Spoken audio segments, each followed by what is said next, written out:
या कुक्षिविवरे कृत्वा स्वयं रक्षति सर्वतः नमामि जननीं देवीं परां प्रकृतिरूपिणीं कृच्छ्रेण महता देव्या धारितोऽहं यथोदरे तत्प्रसादात् जगद्दृष्टं मातुर्नित्यं नमोऽस्तु ते पृथिव्या यानि तीर्थानि सागरादीनि सर्वतः वसन्ति यत्र तां नौमि मातरं भूतिहेतवे మాతృదేవో భవ పితృదేవో భవ. ఇప్పుడు మనము మే నెల 2026 సంవత్సరంలో గోచార ఫలితాలు ఏ విధంగా ఉంటాయో ద్వాదశ రాశుల వారికి తెలుసుకునే ప్రయత్నం చేద్దాము. ఇందులో ముఖ్యంగా మే నెలలో వచ్చేటటువంటి విశేషమైన దినాలు, వాటిని పర్వదినాలు అనుకోండి, లేదా విశేషమైన దినాలు అనుకోవచ్చు. అంటే పర్వదినాలు అంటే కేవలం దేవుడికి సంబంధించినటువంటివి. విశేషమైన దినాలు అన్నట్టయితే అది వేరే సంబంధంగా ఉంటుంది. ఏదో సబ్జెక్ట్లో అంటే దేవుడికి సంబంధం లేనటువంటి విషయాల్లో దాన్ని మనం విశేషమైన దినాలుగా మనం పరిగణిస్తూ ఉంటాము.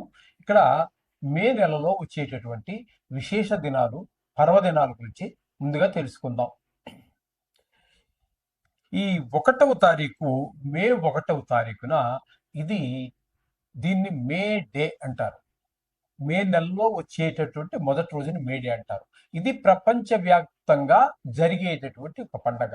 ప్రపంచవ్యాప్తంగా మొత్తము అన్ని గవర్నమెంట్ల్లోనూ కూడా, అన్ని ప్రభుత్వాలు కూడా ఆ రోజున సెలవును ప్రకటిస్తాయి. కారణం ఏంటంటే అది కార్మికులు దినోత్సవము. కార్మికులంతా ప్రపంచంలో ఉండేటటువంటి కార్మికుల ద్వారానే నడిచేది. నాయకత్వాల వల్ల నడిచేది చాలా తక్కువ. కార్మికులతోటే ఈ ప్రపంచం నడుస్తోంది. నేను లక్షాధికారిని, నాకు 4 కార్లు ఉన్నాయంటే నీ వల్ల ఏమీ కాదు. నువ్వు పెట్టుబడి పెట్టడానికి, అనుకుండా నడిపించడానికి, పని నడవాలి అంటే కార్మికుడే. అటువంటి కార్మికులకు సంబంధించినటువంటి దినము మేడే.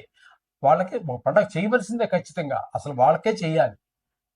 అందుచేత మేడే అనేటటువంటి కార్మికులకు సంబంధించినటువంటిది ప్రపంచంలో ఉన్న కార్మికుల ద్వారానే ప్రపంచం నడుస్తుంది. కాబట్టి ఈ మేడేని మాత్రం ఒక కార్మిక దినోత్సవంగా జరుపుకుంటారు ప్రపంచవ్యాప్తంగా.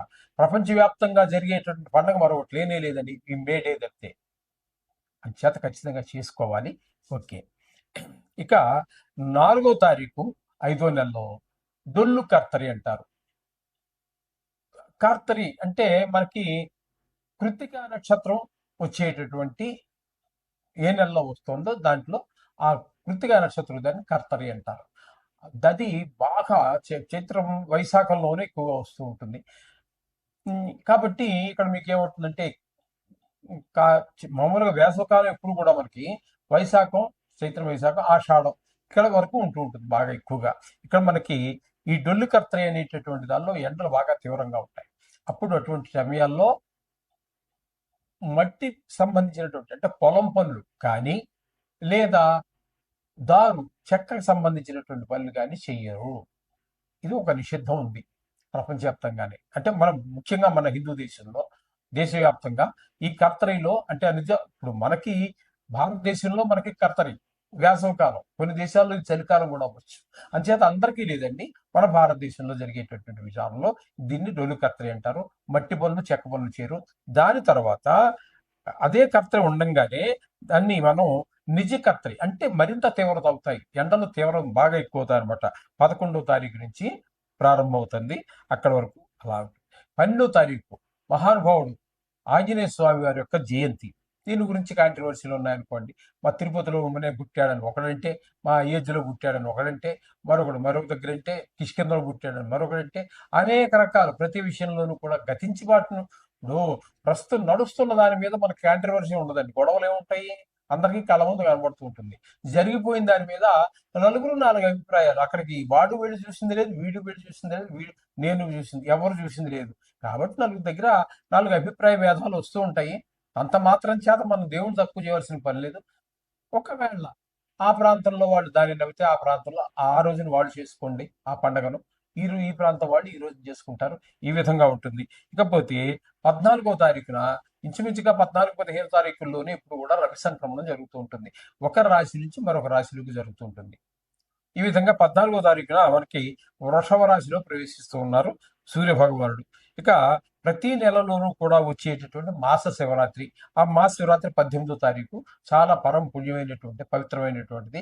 ఆ రోజున కనుక అభిషేకం చేసుకున్నట్టయితే ఈశ్వరుడికి చాలా విశేషమైన ఫలితం లభిస్తుందని పెద్దలు చెప్పారు. అలాగే 25వ తారీఖు కృత్తికా నక్షత్రం వెళ్ళిపోయిన తర్వాత వచ్చేటటువంటి నక్షత్రం రోహిణి నక్షత్రం. ఈ రోహిణి నక్షత్రం కృత్తిక కంటే కూడా భయంకరమైనటువంటి ఎండలు ఉంటాయి. రోహిణి కాతులో రోడ్లు, అంటే రోలు అంటే తెలుసు కదంటే రాతితో చేస్తారు.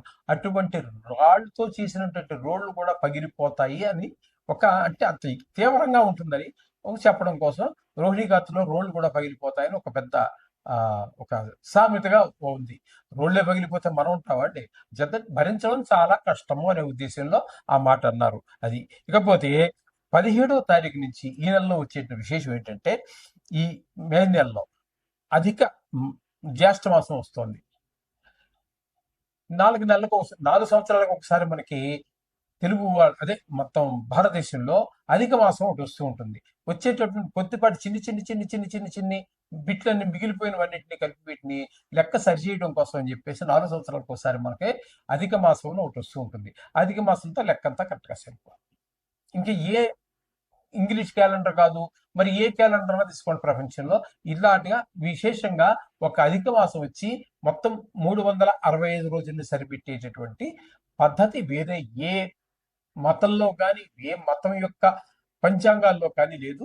ఇది హిందువుల యొక్క గొప్పతనం, ఇది మన హిందూ క్యాలెండర్ యొక్క గొప్పతనం. కాబట్టి అధిక మాసంలో వచ్చేటటువంటి విశేషం ఏంటంటే లెక్క సరిపోతుంది, కానీ అప్పుడు కొంత గ్రహాల యొక్క శక్తి తగ్గిన కారణంగా శుభ కార్యాలు ఏవి నిర్వర్తించరు. అంటే గృహ ప్రవేశాలు కానీ, గృహ శంకుస్థాపనలు కానీ, గుడి ప్రతిష్ట కానీ, పెళ్లిళ్ళు కానీ, వివాహాదులు కానీ ఇట్లాంటివి ఏవి జరగవు. అది గమనించుకోండి. ఇవి ఈ నెలలో వచ్చేటటువంటి విశేషమైనటువంటి పర్వదినాలు అనండి, లేదా విశేషమైన దినాలు. ఓకే. సో సింహరాశి వారికి మే నెల 2026 సంవత్సరంలో గోచార ఫలితాలు ఏ విధంగా ఉంటాయో సశాస్త్రీయంగా తెలుసుకునే ప్రయత్నం చేద్దాము. జన్మంలోనే కేతుగ్రహ సంచారం జరుగుతుంది. జన్మంలో కేతుగ్రహ సంచారం అస్సలు మంచిది కాదండి. కారణం ఏమిటి అన్నట్టయితే చెడు అలవాట్ల వైపు ఎక్కువ ప్రవర్తించేది, చెడుగా ప్రవర్తించేది, చెడు ఆలోచన చేసేది అంతా అవన్నీ కూడా కారణమవుతూ ఉంటాడు కేతువు. మన మనసు అంతా పాడు చేసేస్తూ ఉంటాడు. కాబట్టి కేతువు మంచిది కాదు. ఓకే. ఇకపోతే 7వ స్థానంలో రాహు. రాహు కూడా మంచిది కాదండి. 7వ స్థానంలో ఉండటం వల్ల భార్యాభర్తల మధ్యన, భాగస్వామ్యంలో వ్యాపారం చేసుకునే వారి మధ్యన అభిప్రాయ భేదాలు పడుతున్నాయి. ఎక్కడ కానీ అభిప్రాయ భేదాలు ఉంటే ఆ చేసేటటువంటి పని ముందుకు వెళ్ళదు. తద్వారా మనం కొంత వెనకబడేటటువంటి లాభాల్లో కానివ్వండి, భార్యాభర్తల మధ్యన గొడవలు ఉంటే ఇంట్లో చికాకుగానే ఉంటుంది, కానీ ఏ పని మీద మనసు ఎక్కుతాను. ఆఫీస్కి వెళ్ళిన ఆఫీసులో మనసు లగ్నం చేయలేడు. ఆవిడ వంట చేస్తూ ఉంటుంది, వంట మీద మనసు లగ్నం చేయదు. ఉప్పో కారమో ఎక్కువ ఏదో వేస్తుంది. అది అతని కారణానికి, అతని కోపానికి మరింత కారణం అవుతుంది. అక్కడ ఆఫీసుకి వెళ్తే అక్కడేమో సరిగా మనసు నిలబడకపోతే మనం ఎంత కష్టపడి పని చేసినా కూడా బాస్ చేత చివాట్లు తింటాం. అక్కడ ఆవిడకి, ఇక్కడ ఇంటి దగ్గర ఈవిడికి, మొత్తం భార్యాభర్తల మధ్యన ఏకాభిప్రాయం లేకపోవటం అనేది చాలా చాలా చాలా అనేక రకాల అనర్థాలు, కొన్ని చాలా తీక్షణంగా ఉంటాయి వాళ్ళ స్వభావాన్ని బట్టి. కొంతమంది సర్దుకుపోయే గుణం ఉన్నట్టయితే ఏదో తిట్టంగా పగల దెబ్బలాడుకున్న రాత్రి ఒకటి అయ్యామన్నట్టుగా ఉంటారు. కొంతమంది ఇక దాన్ని పట్టుకునే నెలలు, సంవత్సరాలు సాగదీస్తూ ఉంటారు. అవి కొన్ని సందర్భాల్లో విడిపోయేదానికి కూడా, భార్యాభర్తలు విడాకులు తీసుకునేదాకా కూడా పోతూ ఉంటారు. అవన్నీ కాదా మంచి విషయాలు కాదు. ఆ విధంగా ఉంటుంది. ఇకపోతే వీరికి, ఈ సింహరాశి వారికి 8వ స్థానంలో శని భగవాన్ యొక్క సంచారం, 8వ స్థానంలో శని సంచారం యొక్క ప్రభావం మాత్రం మంచిది కాదండి. అంచేత ఆయుష్ కారకుడు ఆయుష్ స్థానంలో ఉన్న కారణంగా కొంతమందికి ప్రాణాపాయం ఉన్నంత విషయం మనకి, కొంతమందికి ప్రాణం మీదకి వచ్చింది, మన బంధువులు కావచ్చు, మిత్రులు కావచ్చు, ఆప్తులు కావచ్చు, అట్లాంటి విషయాలు కొన్ని వినవలసి వస్తుంది. కొన్ని సందర్భాలలో ధన నష్టం జరుగుతుంది. కొన్ని సందర్భాలలో పరాభవాలు, అవమానాలు, కూర్చోండి పర్వాలేదు, అవమానాలు ఇట్లాంటివన్నీ, పరాభవాలు అన్ని పొందవలసినటువంటి పరిస్థితి ఏర్పడుతూ ఉంటుంది ఈ అష్టమంలో శని. ఇకపోతే శని భగవానుడు చతుర్థంలోనూ, అష్టమంలోనూ, ఏళ్ళాడు శనిలో 3 రాశులు, మొత్తం 5 రాశుల్లో మాత్రం తీవ్రంగా వేధిస్తాడు. 12 రాసుల్లో 5 రాసుల్లో బాగా తీక్షణంగా వేధిస్తూ ఉంటాడు. ఈ విధంగా ఉంటుంది శని యొక్క ఇక్కడే అష్టమంలో ఉన్నాడు కాబట్టి మరింత తీవ్రంగా ఉంటుంది. ఇకపోతే కుజుని యొక్క సంచారము ఇక్కడ 11వ తారీఖు వరకు 8వ స్థానంలోనే ఉంది. ఇక్కడ కుజుడి యొక్క సంచారం కూడా శని ఏ ఫలితాలు ఇస్తూ ఉన్నాడో అవే ఫలితాలు ఇక్కడ ఏంటంటే ఇక్కడ గ్రహం కంటే కూడా ముఖ్యం రాశి ఫలితాలే. ఏ స్థానం ఆ స్థానం ఫలితం వస్తున్నమాట, రాశి ఫలితం కూడా కాదండి. ఏ రాశి ఫలితాలు కదా, చంద్రార్థం మనం తీసుకుంటున్నాం కాబట్టి ఏ స్థానం అది ఇప్పుడు 8వ స్థానం, శని కుజుడు కూడా 8వ స్థానం కాబట్టి ఆ 8వ స్థానం ఫలితాన్ని ఇస్తారు. శని భగవానుడు ఏ ఫలితాలు ఇస్తున్నాడో అదే ఫలితాన్ని కుజుడు కూడా ఇవ్వబోతూ ఉన్నాడు. ఇకపోతే మనకి ఈ భాగ్యస్థానంలో 9వ స్థానంలో మీకు కుజుడు 11 రోజుల వరకు మీకు ఇక్కడ 8వ స్థానం అయిపోయింది కదా, ఇక్కడ 9వ స్థానంలోకి అక్కడి నుంచి 12వ తారీఖు నుంచి నెలాఖరు వరకు 9వ స్థానంలో ఉన్నాడు. 9వ స్థానంలో కూడా ఆయన ఏ మాత్రం ఉపయోగకరంగా ఉండడు. అలాగే రవి కూడా 14వ తారీఖు వరకు ఇక్కడ మేషంలోనే ఉంటున్నారు. తదుపరి బుధుడు కూడా 13వ తారీఖు వరకు ఇక్కడ భాగ్యస్థానంలోనే ఉంటున్నారు.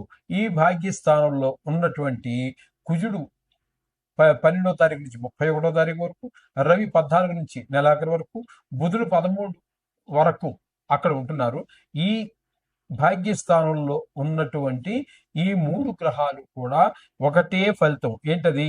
తండ్రి గారి ఆరోగ్య విషయంలో ప్రత్యేకమైన 3 గ్రహాలు తండ్రి గారి యొక్క ఆరోగ్య విషయంలో ఇబ్బందికరమైన పరిణామాలు ఇస్తున్నాయి కాబట్టి ఆ విషయంలో జాగ్రత్తగా ఉండాలి.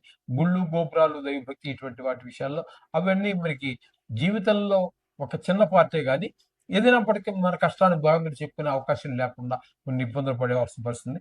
ముఖ్యంగా తండ్రి గారి మీద ప్రత్యేకమైన శ్రద్ధ పెట్టవలసి ఉంటుంది ఆయన ఆరోగ్యం మీద. ఇది గమనించుకోండి. ఎక్కడి నుంచి ఈ భాగ్యస్థానం నుంచి దశమ స్థానంలోనికి రవి బయలుదేరి 14 నుంచి నెలాఖరు వరకు అక్కడే ఉంటున్నారు.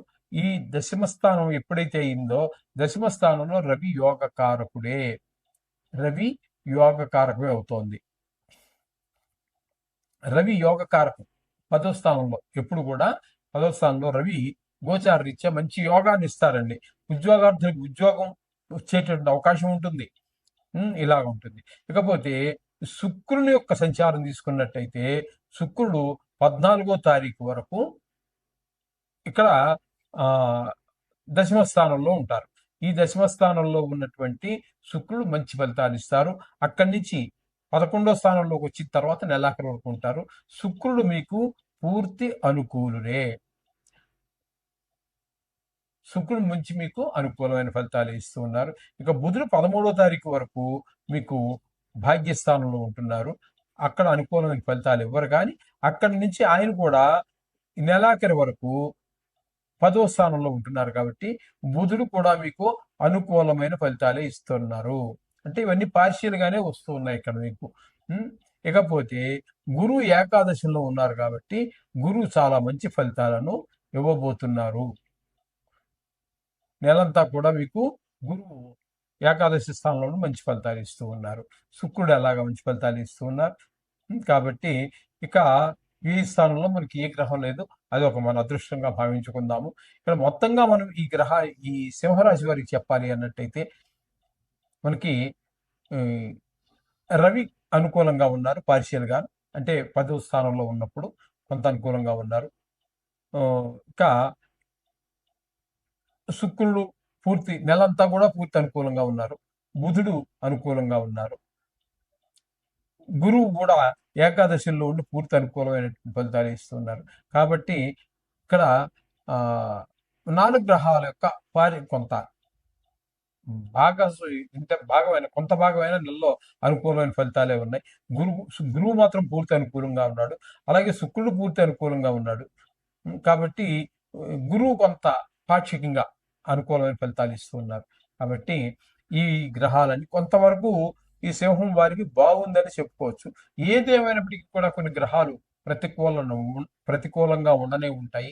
వాటికి మనము నవగ్రహ మంత్రాలు చెప్పుకోవాల్సిందే. కొంచెం ఎక్కువగా ఇబ్బంది పెట్టేటటువంటి గ్రహాలు ఏవైతే ఉన్నాయో వాటిని మాత్రం కొంచెం ప్రత్యేకమైన శ్రద్ధ తీసుకుని నవగ్రహాలతోటి కాకుండా ఈ శనికి, అష్టమ స్థానంలో ఉన్న శని ముఖ్యంగా ఈ 7వ స్థానంలో భాగస్వామ్యంలో వ్యాపారం చేసిన భార్యాభర్తల మధ్యన ఉన్నటువంటి రాహుకి, ముఖ్యంగా ఆ జన్మల్లో ఉన్నటువంటి కేతువును కూడా మీరు తప్పకుండా ఈ ఒక వారం 10 రోజుల పాటు నవగ్రహాల చుట్టూ 9 రోజులన్నా తిరగండి. 9వ రోజు కాసిన పూజారి గారిని పిలిచి పూజ అయితే చేయించుకోండి. ఆ టికెట్ ఏదో 50 100 ఉంటుంది, మనకు తెలియదు అనుకోండి. ఆ పూజారి గారు 50 ఎంతో ఇచ్చేస్తే మొత్తం అంతా మీకు రూ. 200 ఖర్చు అయిపోతుంది. ఆ గ్రహాల యొక్క తీష్ణత తగ్గుతుంది, ఉగ్రత తగ్గుతుంది. తగ్గి మనకి అనుకూలమైన ఫలితాలు రావడానికి అవకాశం ఉంటుంది. శుభం భూయాత్.